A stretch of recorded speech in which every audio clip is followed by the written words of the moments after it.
It's the Randy Karraker Show on STL Sports Central, presented by DraftKings, where the crown is yours. Don't forget that December 1st is when legalized sports betting in Missouri starts. You need to download the DraftKings app and make sure that you're good to go on December 1st. Matthew Rocky or Randy Karraker, how you doing, sir?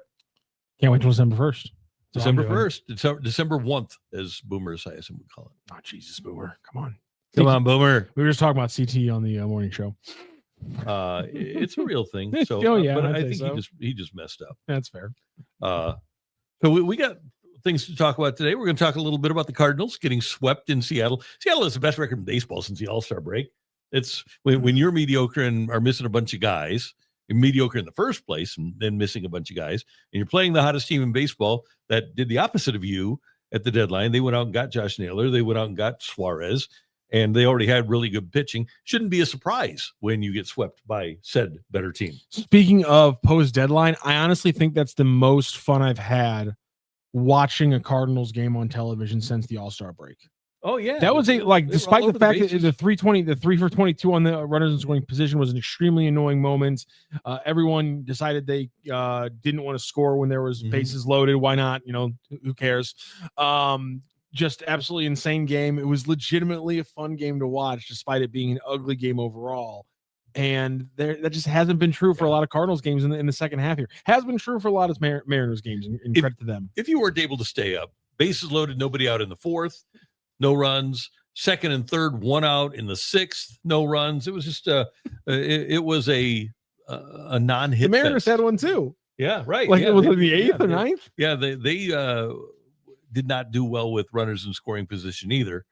But just a rough game for most of the Cardinals, although Michael McGreevy again shows that he's capable of being a major league starter. 6 innings, 5 hits, 1 run. He didn't walk anybody, struck out 4.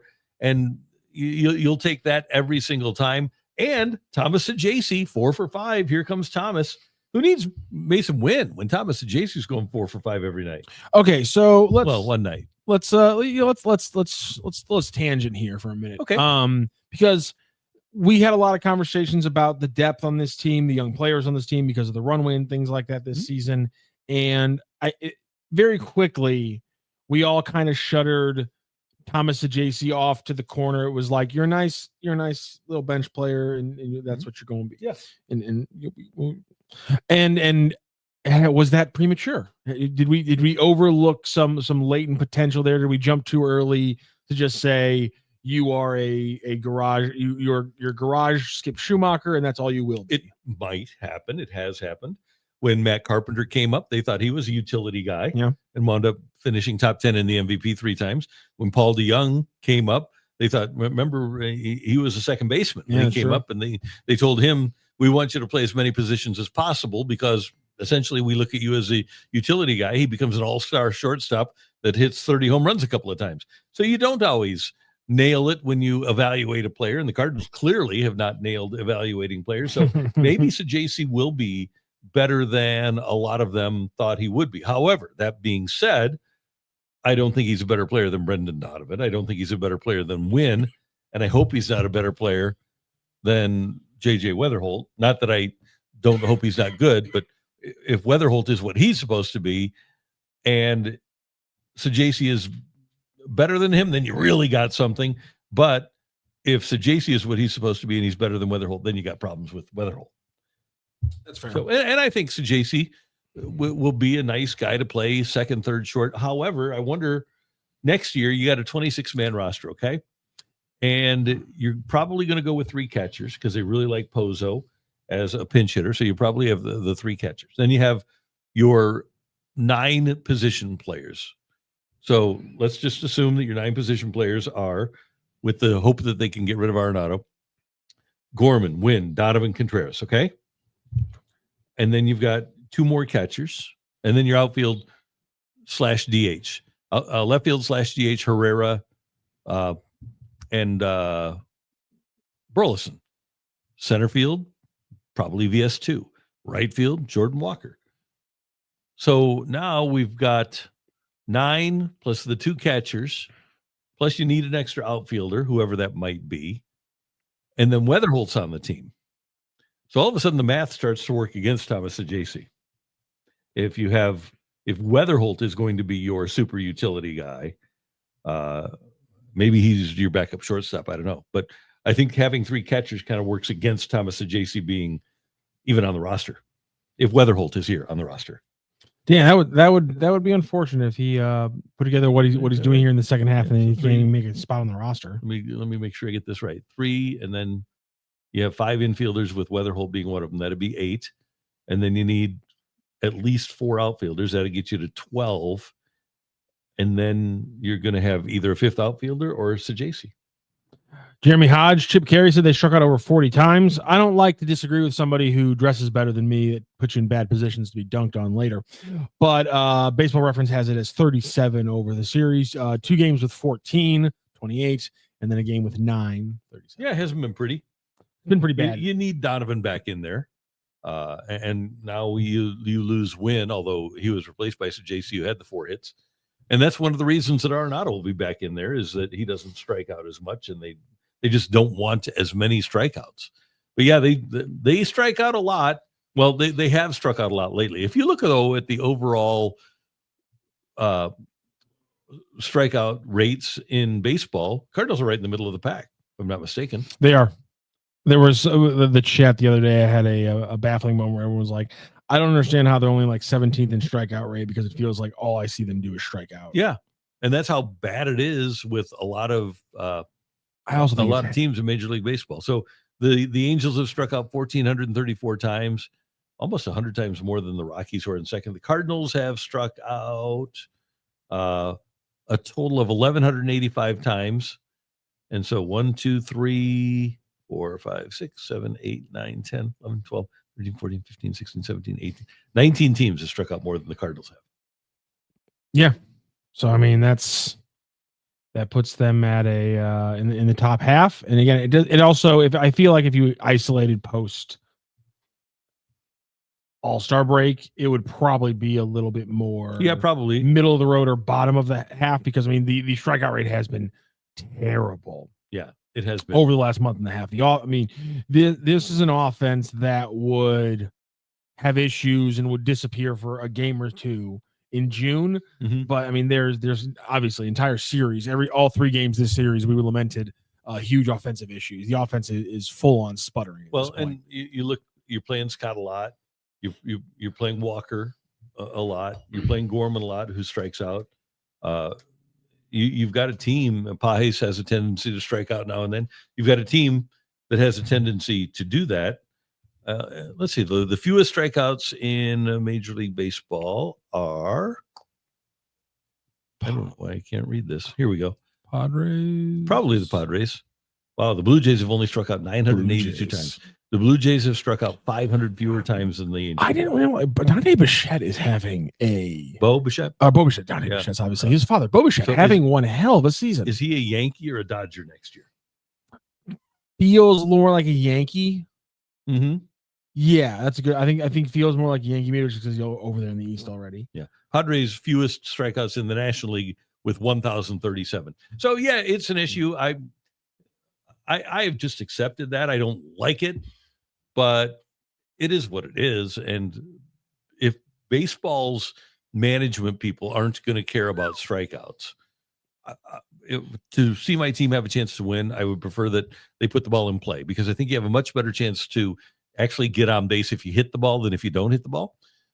But that's not something that I can concern myself with, because they don't care about it anymore for the most part. But the teams that do care about it, their fans are generally having fun. The Blue Jays are going to the playoffs, right? They've struck out the fewest times. The Royals are in the playoff hunt. The Padres are going to the playoffs. Then you have the Marlins. That's kind of surprising. But then the Cubs have a chance to make the playoffs.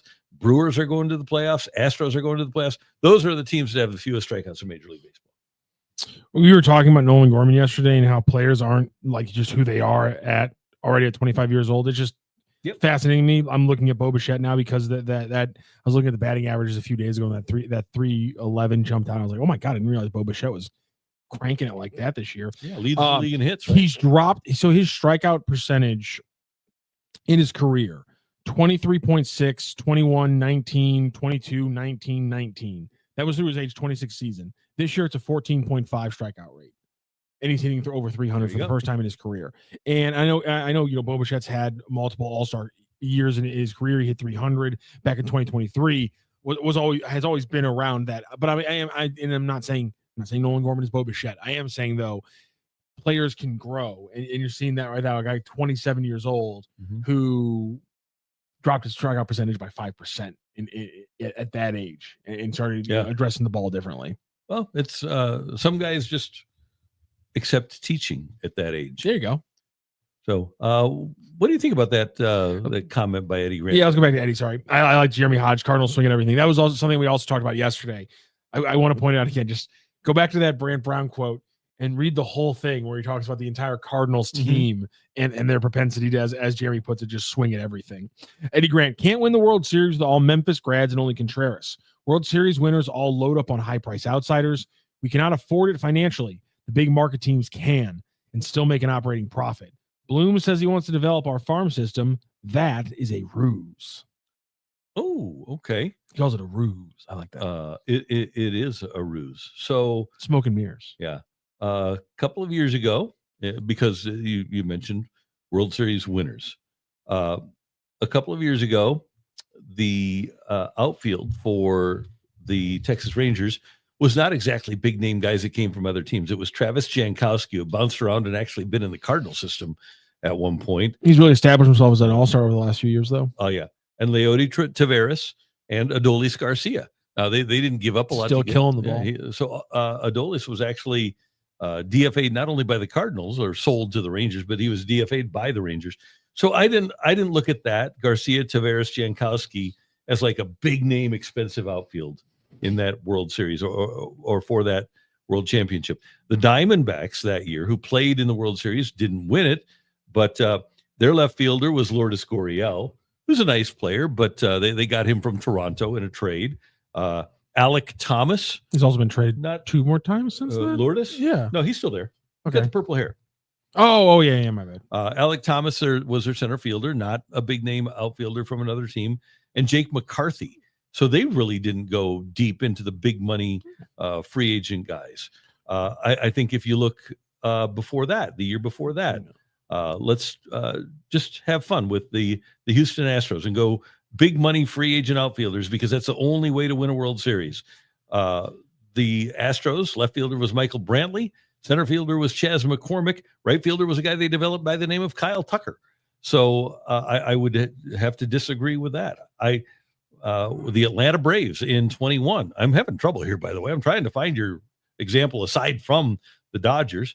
The Atlanta Braves in 2021. Their left fielder was Marcell Ozuna, who was a free agent, but certainly not a big money free agent. He wasn't one of the most sought after guys in free agency. Guillermo Heredia was their center fielder. Ronald Acuna Jr., whom they developed, was their right fielder. So I'm going to have to respectfully disagree, Eddie, with that statistic.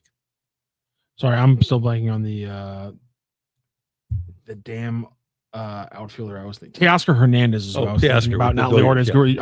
I was thinking, I'm like, what former Blue Jays outfielder that's been moved multiple times, been on the trade block multiple seasons, am I thinking of here? And it was bothering. Teoscar. I was like, the guy has like 2 names combined into one. Teoscar Hernandez. Sorry, that's what I was focusing on. Yeah, I don't get it. And here's my thing. We were talking about this earlier this week. Post lockout, strike, whatever it's going to be. If there is, and we think, in your position is that's when we will see the cap and probably a floor. Yes.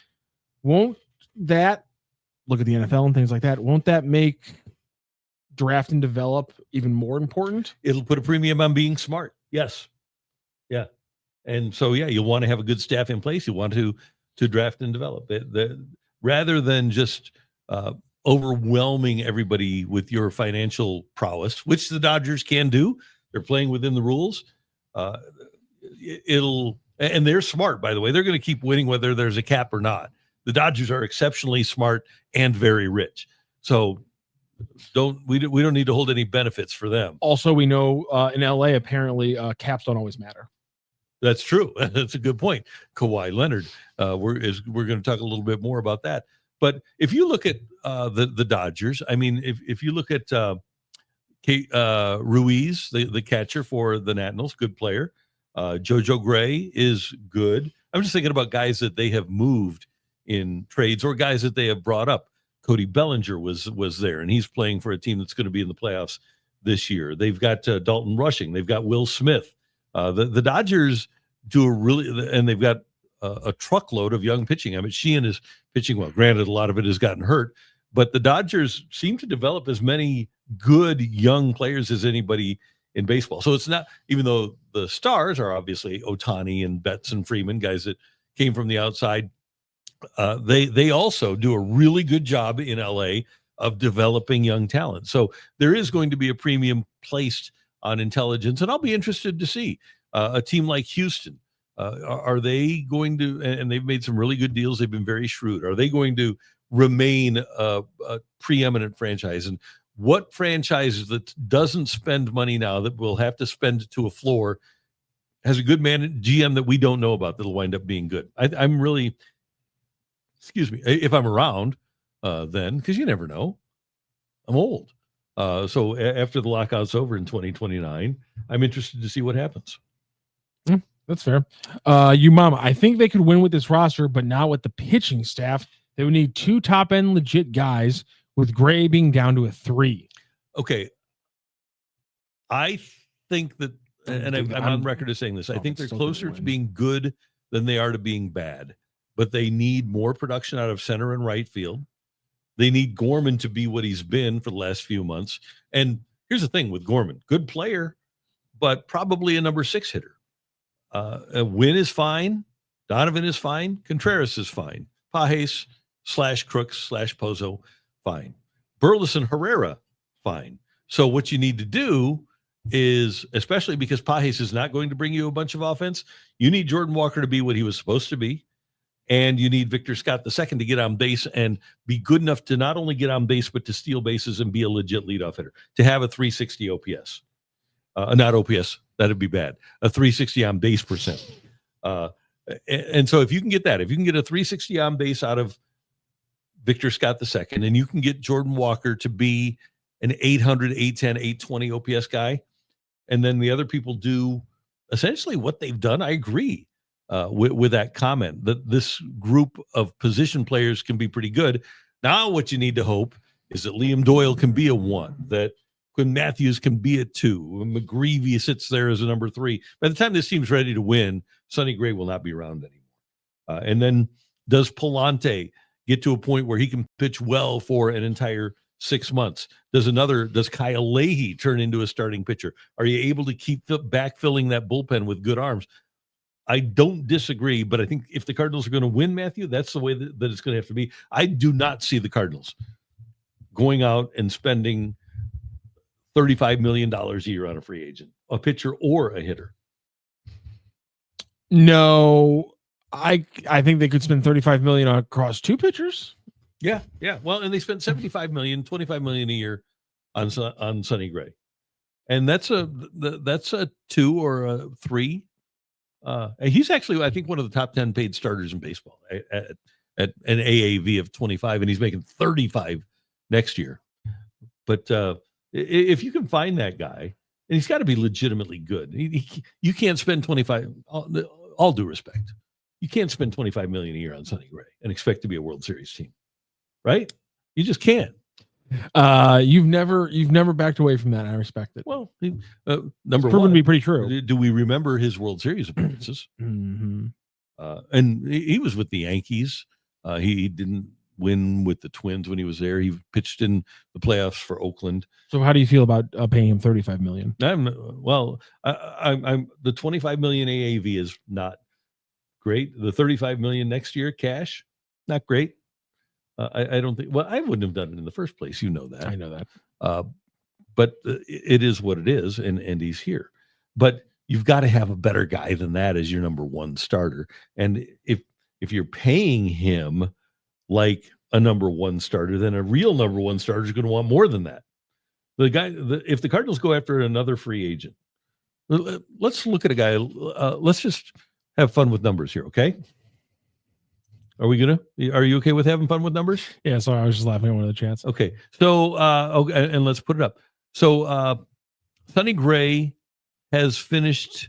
He was second in the Cy Young voting a few years ago, right? Yeah.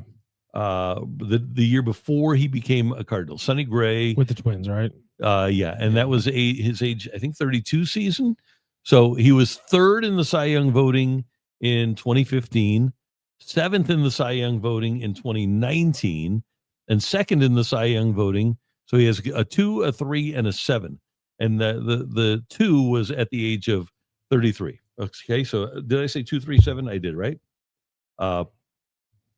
So let's look at a comp, a little bit bigger guy, in Zach Gallen.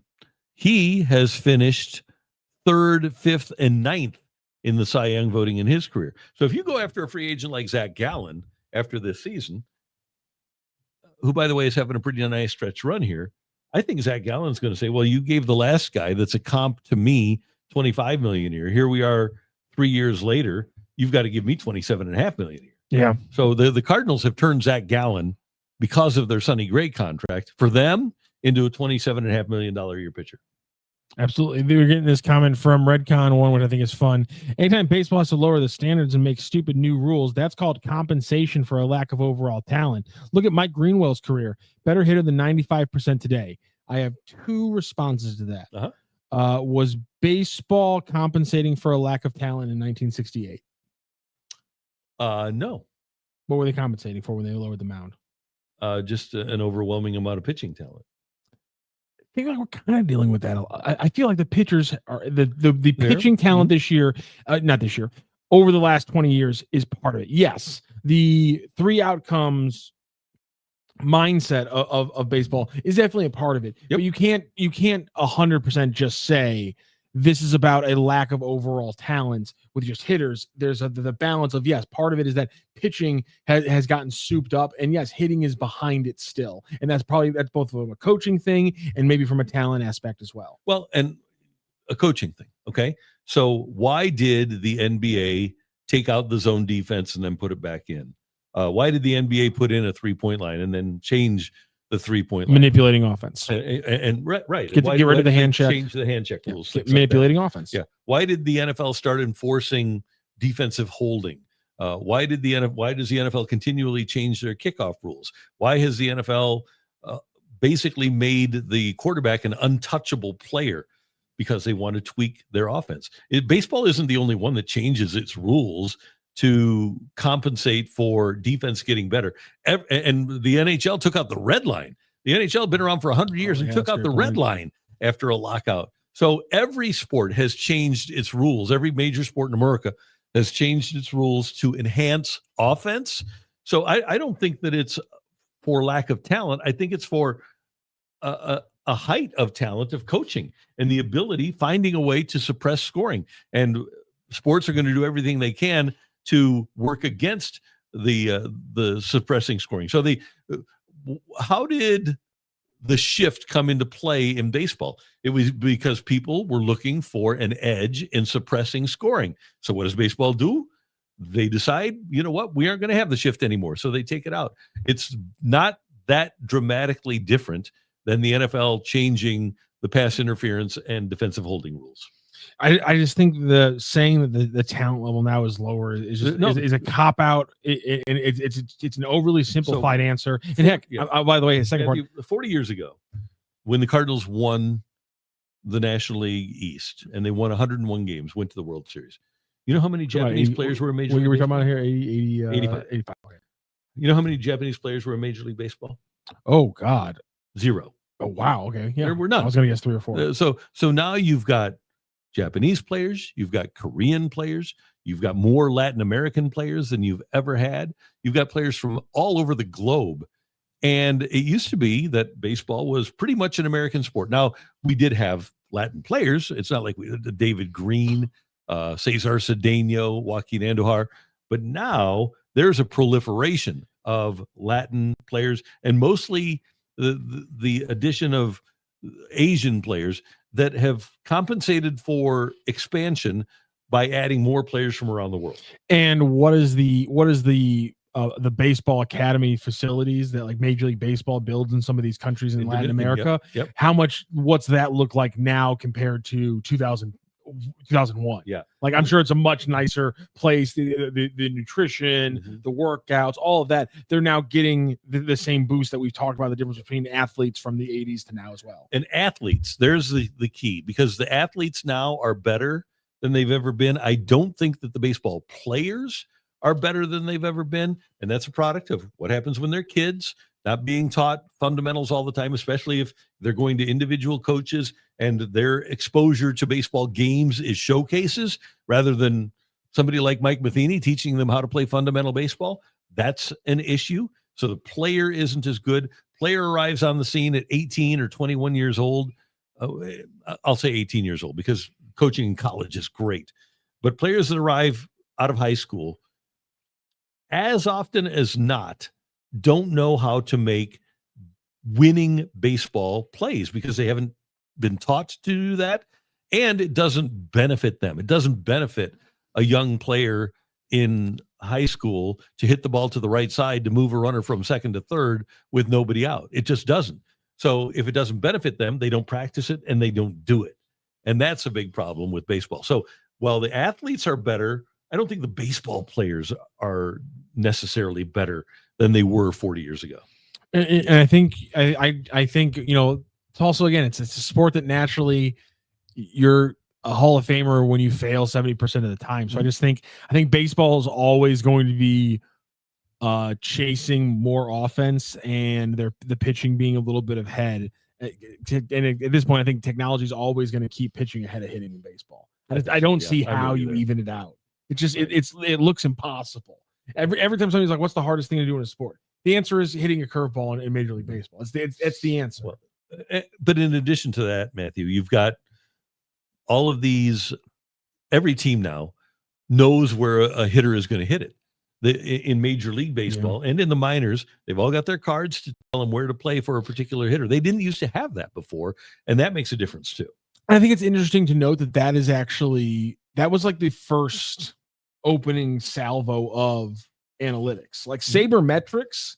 In just that term alone, like separating sabermetrics from the term analytics, sabermetrics at its core was literally just that. It was figuring out where the ball is most likely and figuring out a defender where the best place is, where the ball's most likely going to be, and figuring out as an offensive player, where do you hit the ball? Where should you start hitting the ball? Because if you start hitting the ball 12 feet more to the right, you're in the gap every time. So like you're making the contact. So like that was the very first step of analytics. And there's a lot of logical connection into why are we testing this research, or why are we tracking this research, and how do I change my game on the field to be better? And that was literally right out of the gate. The first thing was just hit it to where they're not, and for the defense, start standing close to where they're going to hit it.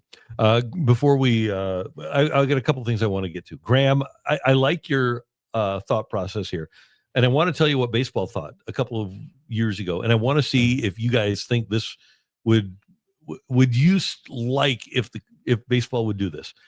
Graham said, I miss pitchers going longer, but not sure how the velocity genie could be put back in the bottle. Any ideas? I've heard starter pitch minimum before bullpen usage. How about moving the rubber back 2 feet? How about having the pitch, rather than have it be 60 feet 6 inches, have it be 62 feet 6 inches? And that's why I brought up 68, because I'm like, that's the last thing they did was manipulate an actual part of the playing field to try to change how these things work. And I think it worked pretty well. Yep. And then Eli, he's on and thanks for checking back in with us, Eli. Haven't tuned into this show in months. Seeing what's up. Still the dumb takes going on? Yes. Yeah, we got dumb takes going on. Yeah, that's not going to change, unfortunately, or fortunately. Yeah. What's my dumbest take here? Ooh. Okay. You feel free. Okay, I know what I personally think it is. You have fun with this. Okay. I want to know what the Randy's dumbest take is. Wilson's got an idea for me. Wilson's already laughing. So what's my dumbest take been on the Randy Karraker show here on STL Sports Central? And let's limit it to this. Let's not limit it to this 42-year body of work, because I've had some dumb takes. Okay. So want to hear, wasn't a take. Want to hear the stupidest thing I ever did on the air? Yes. It wasn't. Okay. It was stupid. So So I was working at KTRS, and we had really dark studio, and I was doing a line at night. And okay, this is terrible. And it's not the only person that I've done this to. Oh no. So I've got ESPN right next to me, a little TV screen, and the TV screen says Darryl Green ahead. I thought it said Darryl Green dead. And I said, oh my God, Darryl Green of the Redskins died. But no, he wasn't dead. He was just ahead. He was coming up on an interview on ESPN. That's very different. I didn't have my glasses on. God. So my vision was terrible. I was reading glasses at the time. Now I just got regular glasses. Didn't have my reading glasses on. I thought my vision was fine. So yeah, I killed Darryl Green. I killed somebody else on the when we did our show too. I don't remember who it was. Oh, neither do I. Okay, worst take ever. Moger Fogger says pushing the mound back. That's a baseball idea. That's not even my idea. It's an immediate one. Yeah. I think in the time of the Randy Karraker show on STL Sports Central, your worst take has been St. Louis City SC needs to have less people with accents running the team. Oh man. I think that was easily your roughest take on STL Sports Central. But look where they're headed. Oh no.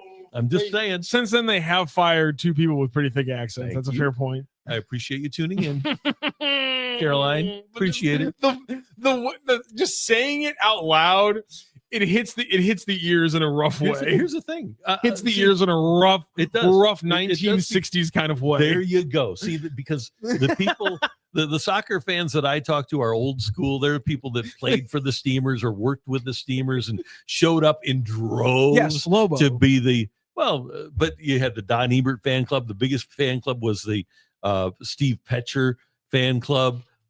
You had all kinds of St. Louis kids on that roster, and they sold out every game.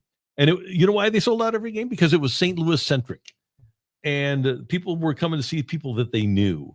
And now, and granted, they're showing up, right? People are showing up even for a bad team. But I think in the long term, I think with the belief among a select group of people that St. Louis is the soccer capital of America, they think that this team should, at the very least, be run by St. Louisans.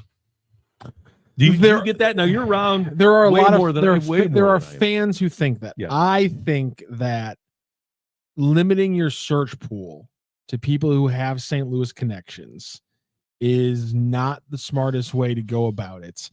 Finding the people with the best minds for the game, who understand the league, the players, the sport.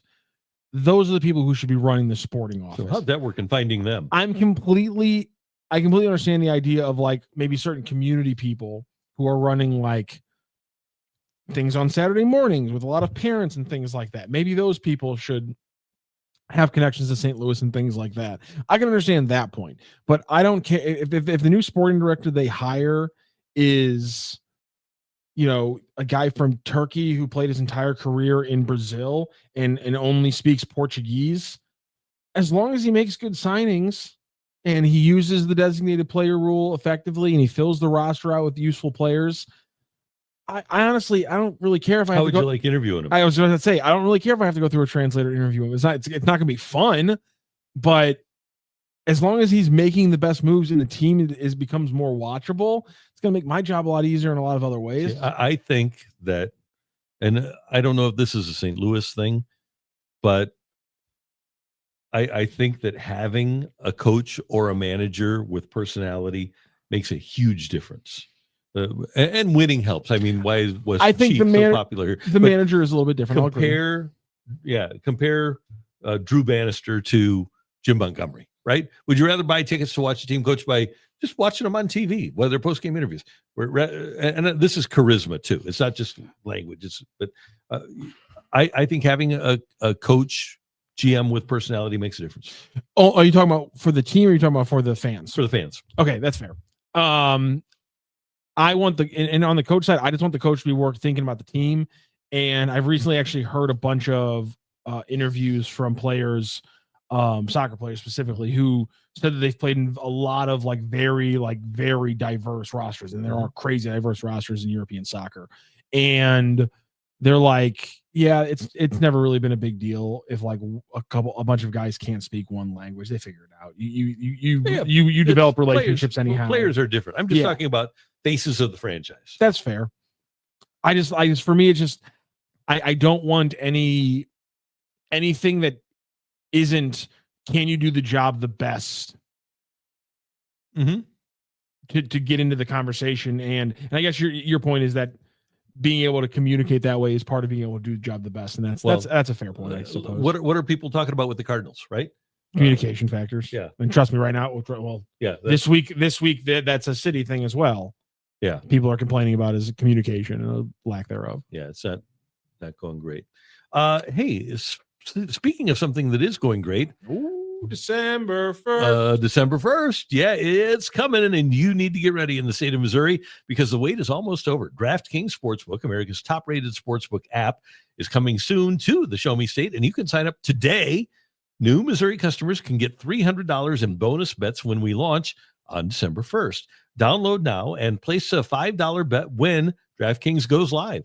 DraftKings Sportsbook brings everything you need to elevate your game day, including live in-game betting, lightning-fast payouts, and endless ways to get in on the action, all right from your phone. And when DraftKings officially does go live in Missouri, you'll be betting with the Sportsbook app trusted by millions, safe, secure, and has fast money withdrawals. All you need to do is download the DraftKings Sportsbook app now and use that code on your screen, STL Sports, to grab $300 in bonus bets with just a $5 bet when DraftKings goes live December 1st. That's code STL Sports in partnership with DraftKings Sportsbook. Gambling problem? Call 1-800-GAMBLER. 21, physically present in Missouri. Eligibility restrictions apply. Bonus bets expire 7 days after issuance. Excludes customers who redeem pre-launch sign-up offer. Terms at sportsbook.draftkings.com/promos. There you go. Nicely done. Thank you. Mason Windu. Yes, you did. Did I mention how great the pen was last night and how good O'Brien, Swanson, and Alcala have been in addition to Romero? All great pickups by Mo. Yeah, you traded, you made the deal Paul DeYoung for Matt Swanson, who is a guy who has that attitude to grab the 27th out. I think that he's a guy. Alcala picked up off waivers. Edmundo Sosa for Jojo Romero. Yeah, they've done a really good job of going out and getting relievers, and not many teams could trade to their top three relievers. And I think we could all agree, not necessarily, but Helsley, Matz, and Helsley and Maytom were clearly your top two relievers. And then Matz was in that group of your top four. You get rid of three of your top four relievers and you still get the same sort of production out of your bullpen. You've done a really good job of developing and finding young talent like Swanson, like Riley O'Brien, like Alcala. You've done a really good job. So, yeah, I think the Cardinals do deserve credit. Mason Windu, that's a good observation. He also made another really good observation on this one. Randy didn't say he wanted to push the mound back. He said he wanted to push the rubber back. That way the pitchers are going to be stepping uphill to throw. Yep, there you go. really kill the momentum. Yeah. So you don't want him to throw so hard? There you go. So you could just make the mound flat. You do have a little bit of room behind the rubber. Yeah. So you could do it. Redcon, 12 complete games pitched so far in 25. Gibson pitched 28 and 68. Better athletes, maybe. Less talented, definitely. Well, I don't know if that's a matter of talent or if it's a matter of conditioning and expectation. Because when Bob Gibson was pitching, the team's expectation was that he would give you 9 innings. And now the expectation of front offices, and this is as much to keep players healthy as anything else, the expectation is that a player give you 5 1/3. You don't have to go a third time through the lineup. So I don't think that is a talent issue as much as it is a front office belief issue. Because if we go back to 1969, as a matter of fact, I will give you the statistic right now for pitching in 1969. First of all, you know what's insane to me? Or 1968. Complete games in 1968, 982 in Major League Baseball. Last year, there were 28. The expectation changed. Total saves in 1968, 745. 745 saves in 1968. And if we go up to this year, and obviously this year isn't complete, but Total saves in Major League Baseball this year are, click and done, 1,080. It's going to be godly. Yeah. That's insane. Yeah. So the expectations of pitchers have changed dramatically since 1968 when Bob Gibson was pitching. 900, almost 1,000 complete games that year. Yeah, that's just the specialization. It makes it harder for everybody. Yeah, and I don't think there's any doubt about it. Even if we go back, we don't have to go back to 1968. If we just go back to when John Tudor was pitching in that season 40 years ago that we talked about, he had 14 complete games and 10 shutouts that year. How many complete games do you think the Cardinals have this year? I think it's 1. Yeah. So just different animals. The sport is different. And I think it's a lesser sport. I know that the people that are in charge like it better. They think it's more entertaining. I don't agree with that, but they're the ones that are building the sport. It's not us, unfortunately. All right. Let's get some more of your chats in here. Eddie Money 100. DeWitt thinks Mozeliak is doing a superb, amazing job. Just unreal. I would disagree with that. I think if that were the case, that I think Mo would be back next year. You don't think this is you don't think this is the majority of Mo saying this is my time to tap out? I think if Mr. DeWitt went to John Mozeliak and said, I think you're doing an amazing job and I want you here, I think Mo probably has the same deal as Tony La Russa. He could stay as long as he wants. I mean, Bill DeWitt Jr. said Mozeliak was like another son to him. That's a pretty big statement. Yeah. I like this from you, Mama. The population is generally dumber in general than it was back in the day. Nah. I'm sure that extends to baseball players as well. Bigger, stronger, faster, but dumber and soft. Okay. Randy, compare the general populace to 1990 to today. What do you think?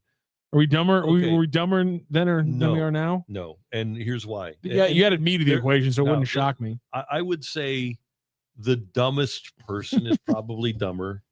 Maybe not. No, that's a study I found literally I think was saying what you were about to say. Okay, but overall, yeah, the dumbest people are dumber, but the smartest, like the average person is smarter than they were. And you're way smarter than I was at 34. My son is way smarter than I was at 31. Because you have access to information. If you use that information, then you're reasonably intelligent, then you should be smarter. Simply because I didn't have one of these when I think I got my first one when I was 30 years old, but I had dial-up. But when I was 21, I didn't have a computer. When I was 23, I didn't have access. So what I was doing when I was 22, 23, 24 years old, I was going to a store called World News that had all of the different newspapers from around the country. And I would go get like 10 different Sunday papers. When they would come into World News on That's pretty Monday, impressive. I would go get that's awesome. The Boston Globe, the LA Times, the Chicago Tribune, get all those Sunday papers and read all of those sports papers. You're pretty well read. I mean, sports wise, that's going to make you pretty well read compared to a lot of kids these days as well. Boston Globe back in the day was awesome. Yes, they had some heavy hitting writers. Yeah. But it's interesting to me because you talk about the players and things like that, and I'm just going to disagree with that because, and this was Randy was here, so he can back me up on this one. He doesn't like analytics, but I mean, Tony La Russa. I don't like teams that are owned by analytics. But Tony La Russa talked about how like they were legitimately excited to get the analytics staff going because he was like, we wanted to get their feedback, we wanted to get their numbers, we wanted information because we wanted to do our jobs better. And look at players like Tommy Pham and things like that.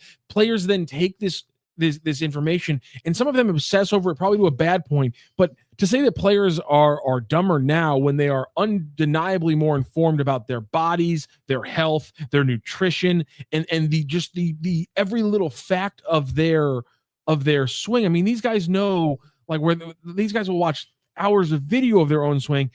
I don't know how you can say players. You can say they're dumber, maybe fine. That is an opinion thing, but they are undeniably have more at their fingertips and have more knowledge about who they are as players than they ever have. Okay, let me give you my take here. I think if players desire, here's where I think baseball has a problem. If players desire that information, Tommy Pham, great example. He loves having that information and he has a voracious appetite for it. But let's give you Harrison Bader, really good player, really intelligent guy. He doesn't want to be overwhelmed. No. And the teams want to overwhelm every single person with this information, and some of them just can't handle it.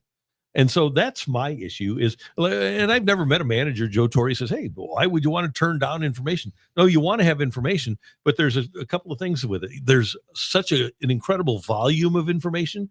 You overload people with it. So I think you have to give it out in bite-sized pieces to a lot of players. And some players, Tony Gwynn was this way. And Tony Gwynn was a huge video guy. But he said he was always a see the ball, hit the ball. Some players don't want to be overloaded with information when they walk to the plate. And some managers, and this is how Ollie has changed. When Ollie made that move to take out Quintana in game 1 against Philadelphia in the 22 playoffs, when he came in and talked about why he made that move, he said, well, it was because who was the third baseman? Segura. Segura had, he said Segura had like a 28% chance of hitting a ground ball, and Palante had a 78% chance of getting a ground ball out of him. That's not how you're supposed to manage. And I think Ollie right now is way better at, rather than just looking strictly at the numbers, saying, okay, how does this match up with my eye test? How does player X on the other team? How is Eugenio Suarez? How's his bat speed looking today? And would I be better going with a guy like O'Brien who throws 100 miles an hour, or should I get a guy in there that can spin it against him? I think Ollie is way better at that, rather than just.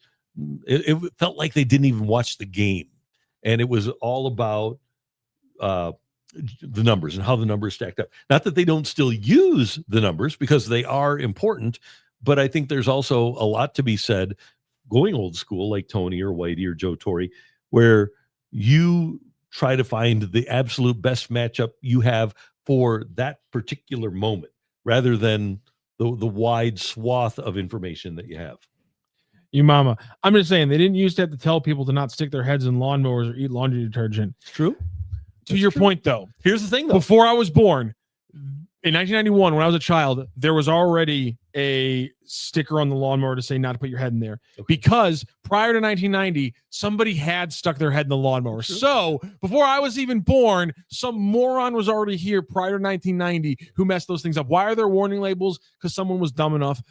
At the same time, my biggest thing here, because we do this generational thing, people who were alive in the 1980s, you guys made the person who invented the pet rock a millionaire. We did. Watch how you throw pet rocks. And the mood ring. Watch where you throw your pet stones in glass houses. So, but let me throw another thing out there. When I was a kid growing up, 60s, 70s, we just drank laundry detergent. We didn't have Tide Pods, so we just drank it right out of the bottle. No, you didn't drink laundry detergent. It's just, the lead was coming off of the paint. You want to know something that you guys miss? And maybe you don't. I don't know. Because maybe they exist. But when I was maybe 10, 11, 12, they sold these guns with little yellow rubber pellets that we had great fights with. It was awesome. And I don't know if they make those anymore. They make airsoft. I don't think they make pellet guns anymore. No. You know what? Was it called a pellet gun? I don't know. It wasn't. What did you guys call it? I don't. They were rubber pellets. I don't even remember. Interesting. They were great. Maybe they still make pellet guns. Yes, and they were yellow. Go yellow rubber. Whatever they were. We're calling it a pellet. Okay, yeah. See if they have them. And they were awesome. The other thing that was awesome, and I know they do have these now, was, and you could hurt people, was the wrist rocket. Are any of these a round pellet? Are any of these close. Jumping out? Yeah. Okay. No, they aren't. These guns aren't jumping out. Okay. They don't even sell guns that shoot stuff anymore. In the 90s for me was cap guns. You know what cap guns were? Some people sold cap guns, and then eventually airsoft became a big thing as I got older and things like that. Yeah. Okay. Anyway, kids today, you poor kids, you don't get the opportunity, unfortunately. Here's the yellow plastic pellets. This is it. Whitney Wolverine pistol. Okay, Whitney Wolverine pistol. And it was called new. You got new SS ammo. I don't like that. Yeah, I don't like that we're calling it that. And they sold them at the House of Joy. Space age looks and then new aluminum. Soft and safe. SS ammo is soft and safe, and it was for the Zebra automatic pistol. There you go. I don't like this. You don't. We had a great time with them. I still have both eyes. Named after the Michigan Wolverines because that was their favorite. Yeah. Okay, Zebra automatic pistol. Whoa, that was not. These things were pricey, Randy. The original retail price was $39.95 for blue or $44.95 for nickel plated. That's equivalent to $462 and $520 now. That's buying a PlayStation 5 right now for a little plastic gun. Yeah. Okay. So the Zebra automatic pistol on eBay right now is $139.99. Cheaper. Those were cool. Okay. So if you want to see it, that was my childhood. They remade it in 2002. Okay. And then they shut down in 2017. So that was fun. So what's the like, can you guys even have, like, can 12-year-old kid, can your kids have fights with anything where, okay, like, no, we say gotcha, and it's not a devastating injury. It kind of stings a little bit. I don't think I think airsoft is like, I think at least that's when I was. Those hurt. Airsoft is way more dangerous than the Zebra. My mom was very quick to shut down any of that stuff. Getting hit with a metal BB slingshot hurt worse than a Red Ryder. There's no doubt that wrist rocket, man, those things were tough. I had a friend of mine when we were a kid had a slingshot, like a wrist had a wrist mount like slingshot, and that thing was. Yeah. And Nick, stupid. We should probably not give kids those things. Yeah. Nick, we're talking about toys here. These were toys as I was growing up. So I know you're talking about toys. So that's what we're talking about. Childhood stuff. We aren't talking about the real thing. Redcon 1. Somebody ate laundry detergent, and we do have warning labels on shampoo bottles. That means someone tried it. Yep. It smelled really good. Listen, if you want to make things smell like blueberries, and I don't have a phone yet in 1998. I'm gonna eat the shampoo, and that's what's the issue here. Mason Wynn, I think, took a shot at somebody, and I thought you said you were going to be positive. Mason Wynn, He's been positive today. Well, no, head in the lawnmower, not mentioning names, but explains a certain person on STL Sports Central's hair. Oh, it makes sense. I don't like that. I don't like what's happening here. You. I think sometimes they come after me. Hair. Yeah, but sometimes they can look a little. Okay, I want a name here. Is it me? Yeah, who are we coming after on this one? My hair's just. Either way, it could be me. Either way, I don't like it. Okay. You also don't like Randy. We're going to be joined really quickly by Hanna Barton. Oh yeah, to talk about a little SEC. Steve Wright, not true, Randy. Nerf sells guns that shoot ammo. Okay, thank you. Of course, Nerf guns. Yeah, I forgot. Yeah, we had those. Of course, we had those when I was a kid, and now they have them a lot. They played. There was always a game at Mizzou. There kids would do, and now they do a game in like high school and stuff like that, where kids like have like your class, everyone gets like a person that they have to like shoot with a water gun at some point. So, and like stuff like that. That kind of stuff's fun. Before we get to Hannah, and she's going to be with us at the top of the hour, I do want to talk about the first Thursday night game of the year tonight. Yes. Because it's going to be great. Commanders and Packers. I think the Commanders are really fun. I'll be interested to see what Jaden Daniels does in his second year, and I'll be interested to see. I think Dan Quinn is a great head coach. He's got a really good staff there. Kingsbury does a great job with the offense. I'm intrigued to see what their defense is like this year. And the other part of it is, can they keep Deebo Samuel healthy in Washington? And is Laramie Tunsil going to be what he was? Laramie Tunsil used to be best left tackle in the league. He's kind of fallen off a little bit. Maybe he gets revived a little bit in Washington. If he does, if all those things, if Deebo stays healthy, their defense is up to snuff, and Tunsil stays healthy, I think they have a chance to be really, really good. And by the way, I think that the Packers are, all due respect to the Philadelphia Eagles, I think the Packers' talent now is the best talent in the NFC. Really? Mm-hmm. The Eagles are so deep. They are deep. That's my thing about the Eagles is that like across this 18 weeks, 17 week season and the playoff runs like that, the Eagles just can shuffle people in and out in a way that the Packers can't. They won a game without their best player last week, right? That's insane. Jalen Carter. But the Packers are, and maybe I should go down to the top 22 here, because if the Packers lose Parsons, then they've got problems. But the Packers are Their starting 22 is really, really good, and I think this should be a great game. The game of the year may have been Sunday night, Buffalo and Baltimore, but this has a chance to be a really good football game. Am I just kind of being a Debbie Downer? Because like I know he's good. I'm not saying that. I'm not trying to short him anything. But I'm still waiting to see what tier Jordan Love is as a quarterback in the NFL, and for me, it's still a little bit up in the air of whether or not he's like, is he clearly, kind of like in like 3 or 4 years ago, is he in that like Matt Stafford level where he's not at the very top tier, but he can win you a Super Bowl? Or is he just below that one where it's like he does have to have a team where it's one of the most talented rosters for him to really be that catalyst as the quarterback to a Super Bowl? I'm not saying he doesn't have that ceiling. I think he's already elevated players around him. You think so? I think that 2 years ago in the second half when he had the 18 touchdowns and 1 interception, and I think, and it might have been no, I think it was that year. In the first 5 months of the season, they had a different leading receiver in each of the first 5 months of the season. That's nuts. September, October, November, December. Maybe it was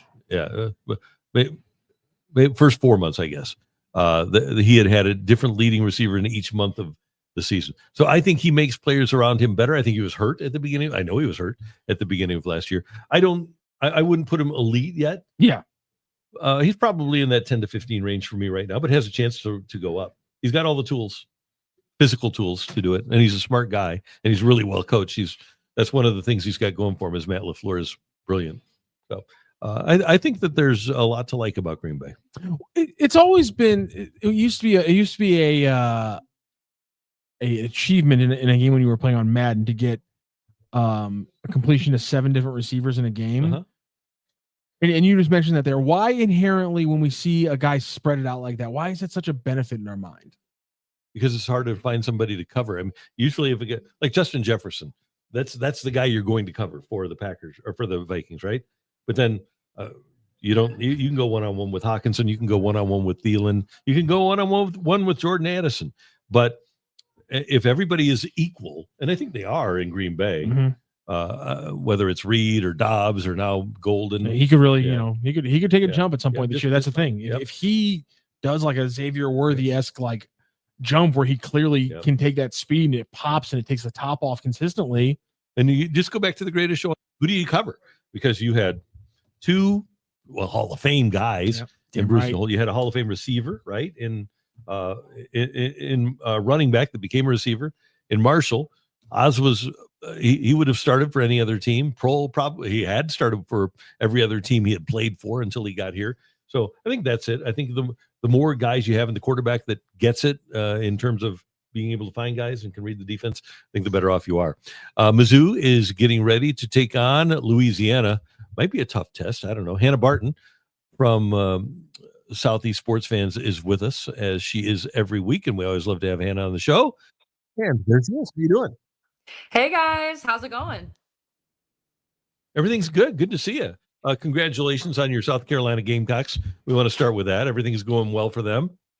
Yeah, I would say I wouldn't know if well would be the best way to describe this past weekend's game, but came out with the win. 2.5-hour rain delay is always going to kind of throw a wrench in the plans, but hoping and feeling like they're going to look a lot better this week against Vandy. So. Yeah, and the thing is, we all used to say, "Oh, Vandy, don't worry about it." Now Vandy is a real game, right? And they're very well coached with Clark Lee. They've got the quarterback, and Clark Lee is a defensive guy first and foremost. That is not an easy game anymore. No, I mean, and I think they proved that last year. They've got this guy on their offense. I don't know if you've heard of him. His name's Diego Pavia. Sued the NCAA, got another year of eligibility. Is probably the exact opposite of what you would expect from a traditional quarterback at a school like Vanderbilt. Very outspoken, lots of confidence, lots of swagger. Has said that this is a game he has circled on his calendar as the South Carolina game. So definitely will be a test. But if there's one thing that South Carolina always finds a way to do, it's beat Vanderbilt, especially at Williams-Brice. And I think after having such a flat game last weekend, they're going to come out and I think they're going to do well in their first SEC game of the season. He's kind of like if Jay Cutler didn't hate talking. One of the big topics in St. Louis and in Columbia this week has not been this week's game for the Tigers, but everyone's looking forward to next week. Obviously, the South Carolina Gamecocks come to Columbia. People want it to be the college game day and things like that. But for you as a South Carolina fan, I think if I had to guess, you guys are hoping that it skips over this next week because then you guys want it to be South Carolina, Alabama coming up on in late October. Am I correct there? Well, if you asked me a couple weeks ago, that's what I would have said. We'll see how Alabama does. Honestly, I think there's a couple games South Carolina has coming up that could be college game day spot. I think South Carolina at Mizzou is one. I think South Carolina at LSU is another one that we could see. And then I think Alabama at South Carolina, and then Oklahoma at South Carolina. Although I don't think they'll do the Oklahoma game just because they were in Norman last week. But I think there's a couple games that South Carolina has a chance to be featured in with college game day. And so obviously I'm going to want them to come to Columbia. Was not in town last year when they came for the South Carolina LSU game. But yeah, we'll see. I mean, hopefully Bama looks like the old Bama these next few weeks, and South Carolina can look like the team we've wanted them to be all off season. And then maybe we'll have a nice stop in Columbia, South Carolina with college game day. All right. Let's touch on a couple of things. Number one, you obviously, we've talked about this before, as somebody who's from the state of Florida, you're paying attention because of your job to the Gators.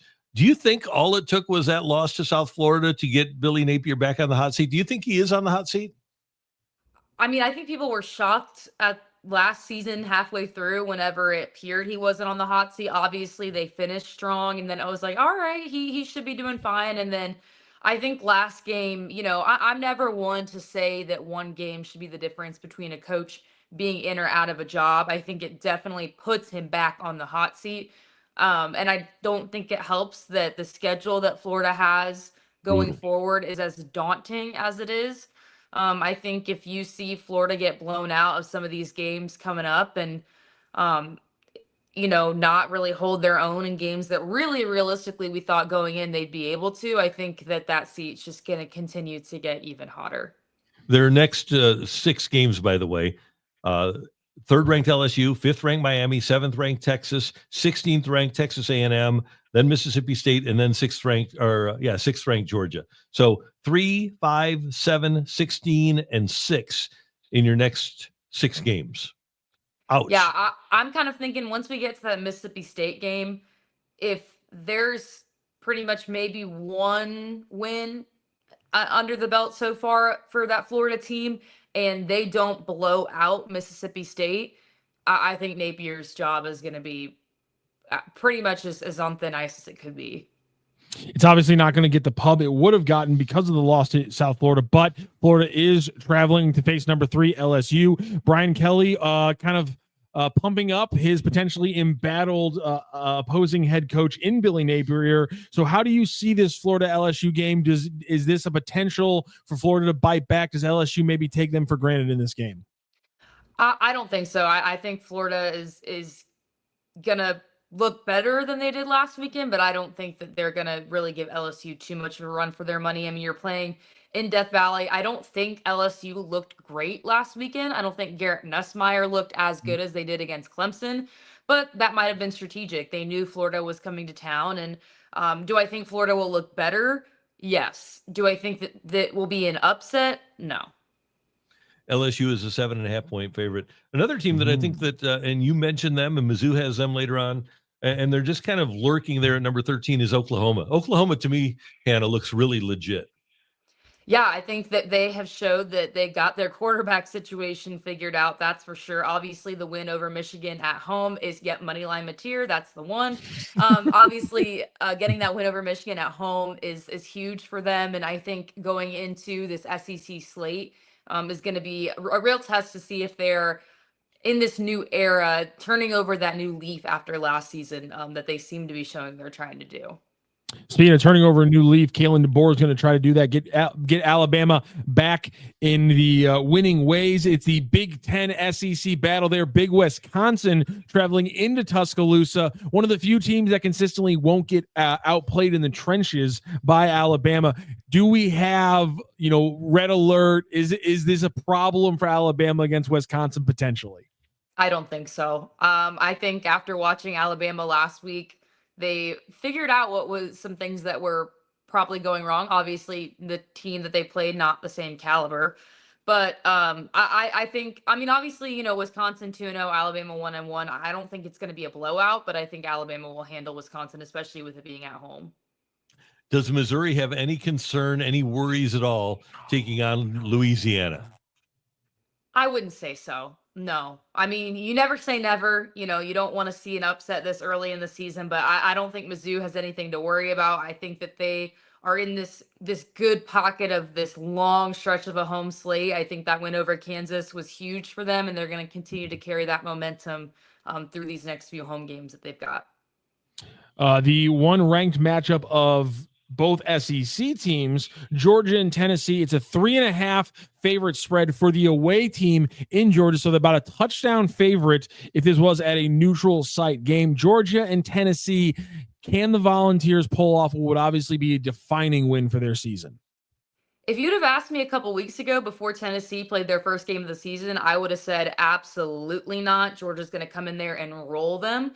I've been pleasantly surprised. Well, surprised. I'm not the biggest Tennessee fan, so I've been surprised with how Tennessee has looked, especially with their offense and their quarterback situation. I think it's going to be a closer game than we maybe thought a couple weeks ago. Georgia didn't particularly look very strong last weekend against Austin Peay. Gunnar Stockton didn't look great.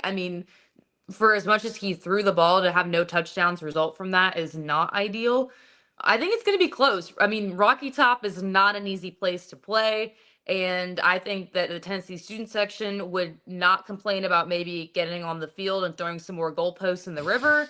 But we'll have to see. That's definitely one I have my eye on. And I think that one's going to be a battle in Tennessee for sure.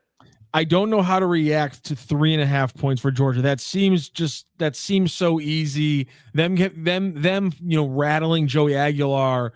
Like it wouldn't shock me at all.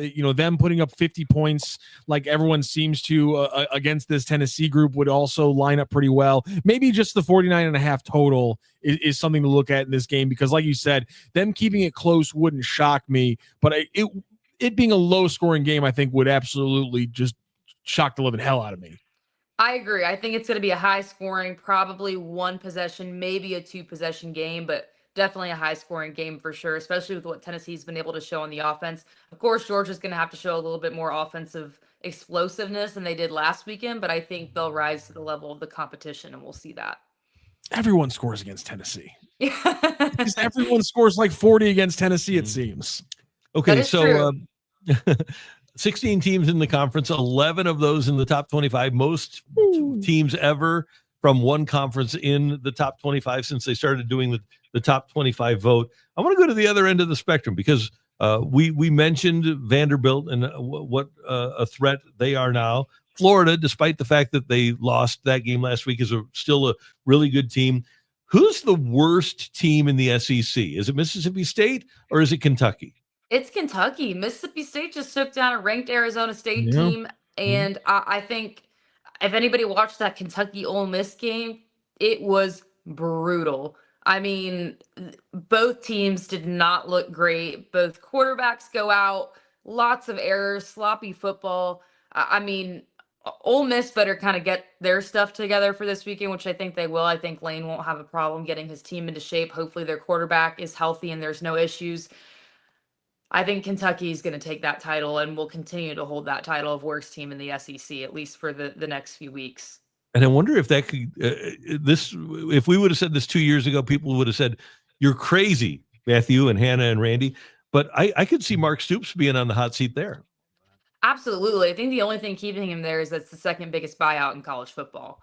I think if there wasn't that hefty of a price tag on it, Stoops would be out the door tomorrow. Thank you, Texas A&M, right? Exactly. But unfortunately, they're going to have to stockpile quite a bit of money over in Lexington. Maybe someone in Kentucky will win that Powerball and buy him out, like that lady down in Alabama wanted to do with Kalen DeBoer. I don't know if y'all saw that clip, but yeah, it's going to take a hefty paycheck to get Stoops out of Lexington. But if things start looking the way that they have in recent games, then they might find a way to get some money together. That horse racing money will pile up enough to get Stoops out of there. Yeah, really. I think so. And then the other big one, obviously, is going to be Notre Dame has a big battle this weekend facing off against Texas A&M. Notre Dame favored by at home almost a touchdown. It's 6.5 right now. And obviously, they get to play in front of touchdown Jesus. Can Texas A&M? It would be a huge win just for the SEC. They haven't gotten the big time win. You know, they had Clemson or LSU over Clemson. They've taken a lot of shots, especially by teams in the Big Ten region. I know they're not a Big Ten squad, but nonetheless, they're in Indiana. Does Texas A&M score a win for the SEC against Notre Dame this weekend? I hope so. I really do. You were talking about, Notre Dame's not in the Big Ten, but in that region. I will always stand 10 toes down that I absolutely despise the fact that Notre Dame won't go into conference. I understand it, but it is a complete rig of the system, in my opinion, especially with the college football selection. So just for that reason alone, I would love to see the Aggies go in there and get a win over Notre Dame. Obviously, Notre Dame coming off a bye week this early in the season, which is kind of odd, but also coming off a loss. So we'll see. I think that one's going to be a close one, but personally, I would love to see the Aggies come out of South Bend with a win. And I wonder about A&M. They've spent so much money and so many resources, and they did fruitlessly trying to catch up with Saban for all those years. Now he's gone.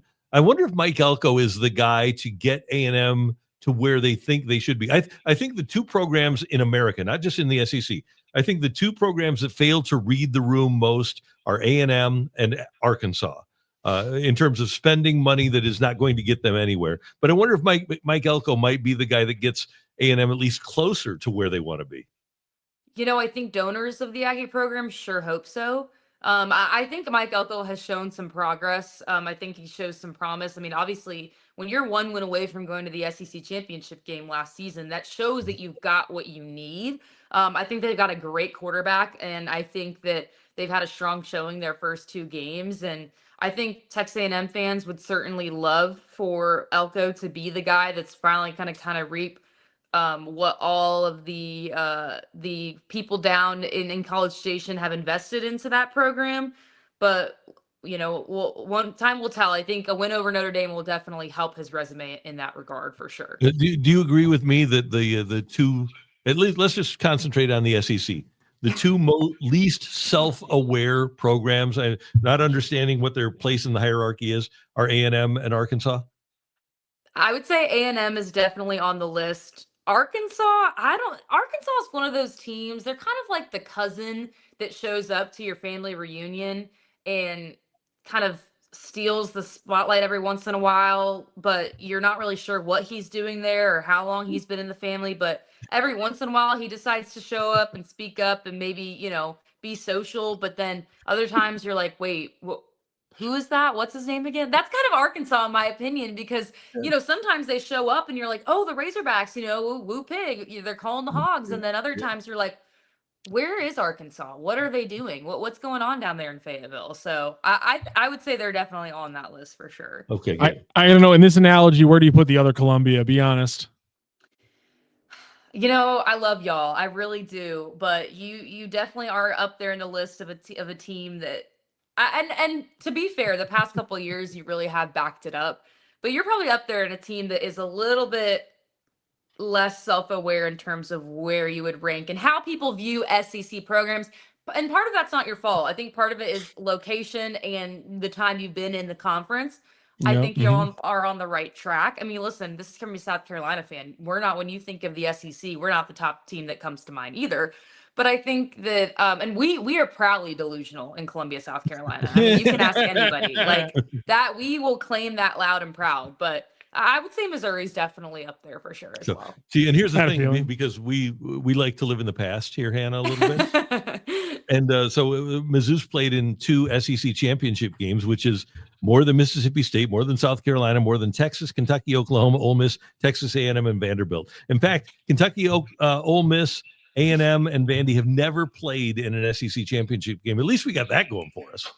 That is true, and that's why I think maybe the problem is the rest of us aren't aware. You guys are self-aware, and we're just not. I think sometimes you guys are so far out there, we forget about you sometimes. You know? That's fair. Yeah. Sure. Come on up north. It's fun. Yeah. We promise. Yeah. We barbecue, Hey, we barbecue to you too. I've been to Columbia a couple times. Great place out there. I would definitely prefer this Columbia, but that's fair. But we'll see. Hopefully College Game Day will make a stop and they'll enjoy it as well. So. Hey, and you know what?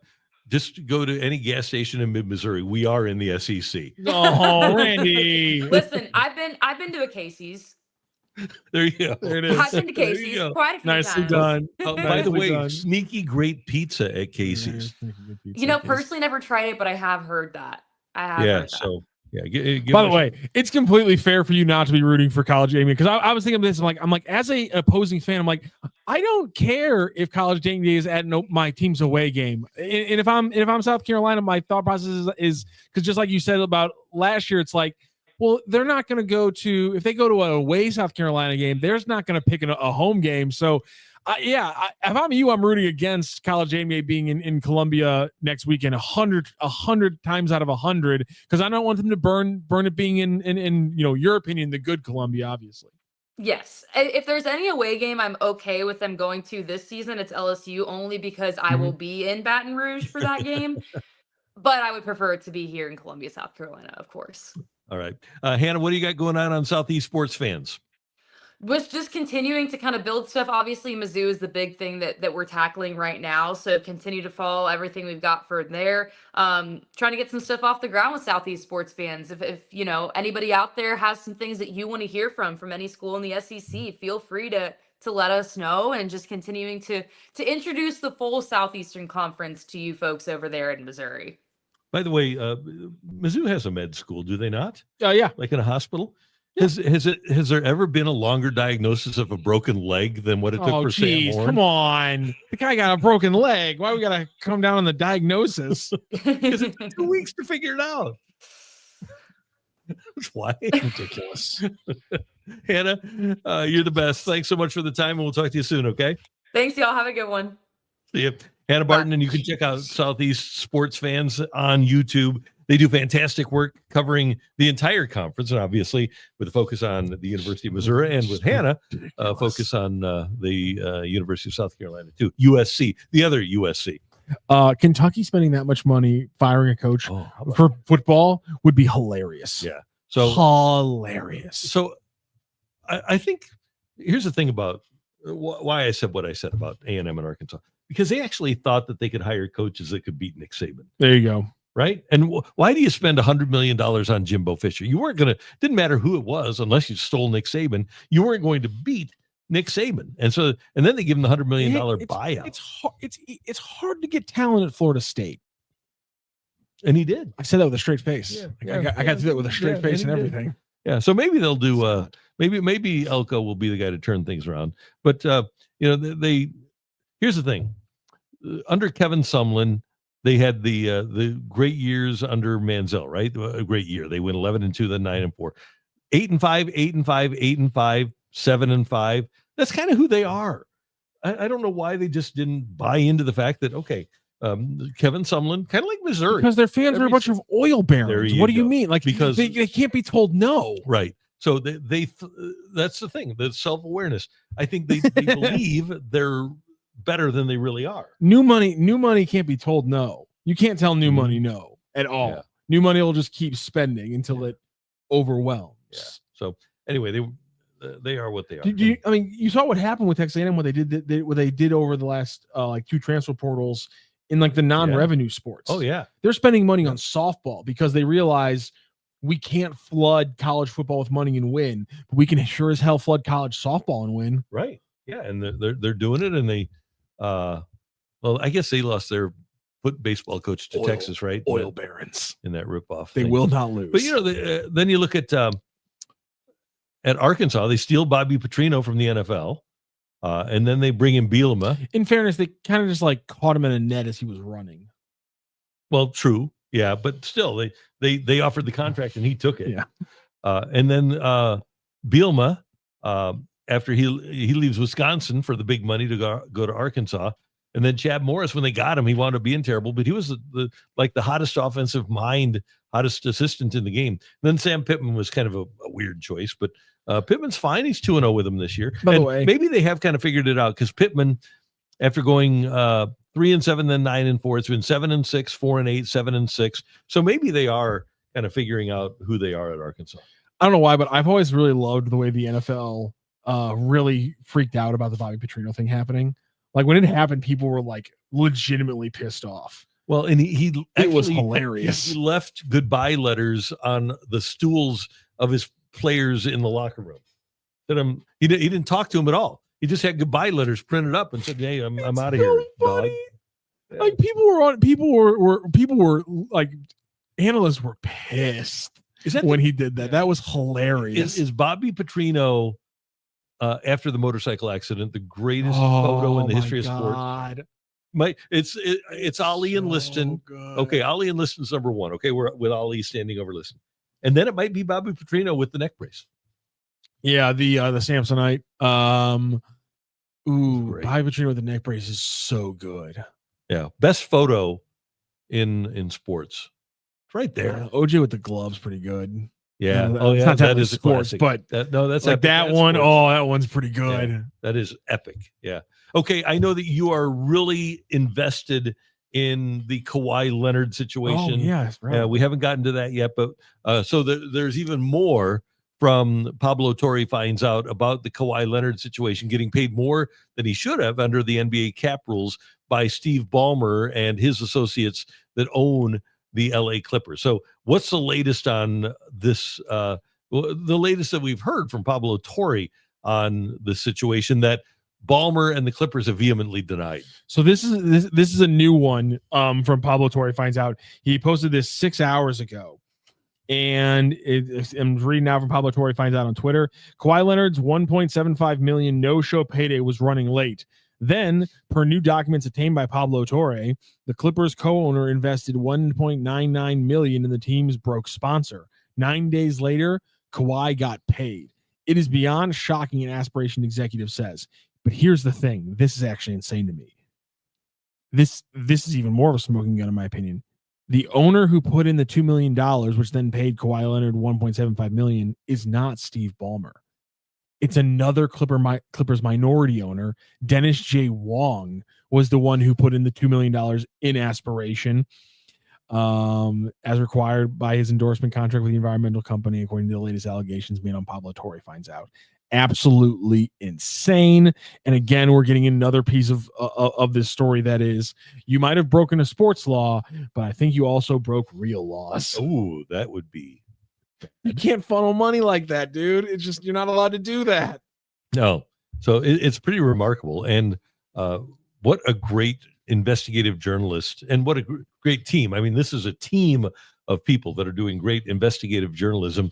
And I think they've kind of moved on from fun, pithy stuff, but which is the way that Pablo Torre finds out is couched. I mean, trying to find out who what was the reason that the Patriots got Tom Brady, that compensatory pick. Bill Simmons called him out because of the Jordan Hudson thing. He says, "Why don't you report on something real?" Well, this is pretty real. And the Jordan Hudson thing was not if you're Bill Simmons and a Patriots fan. Yeah, and you're bitching about your legacy. Yeah. So it's fun. By the way, did you see that Belichick got turned down for some registered? He wanted to register some of his phrases. Oh yeah, I did see that. You're right. All those ones. One of them that got turned down. They turned it down because they were worried that it would be confused with a company that she owns. Unbelievable. By the way, the NBA is kind of treading water through some BS right now. Adam Silver yesterday said it's mostly a highlight league when asked about how people have to own 5 different have to own X amount of subscriptions to just watch their personal team if you're just a fan of the Hornets. And his response was it's a highlight league. Wow. And then did you see this? Your championship trophy, a hunk of of metal. There's a lot of people who hate Adam Silver as the commissioner of the NBA, and I'm starting to agree with them. Also, the NBA changed the rule. Did you see this rule change? No. This is some cowardly BS. This is me. I'm officially man shakes fist at sky on this one. They're making it now so that missed heaves at the end of quarters no longer count against the player who shot them's shooting stats. That's ridiculous. It goes against the team as a missed shot. But if you make the 3 points, I assume you get the 3 points on your personal stats. Okay. You'll be 1 for 1 from 3-pointers then. But that's ridiculous. And here's the thing.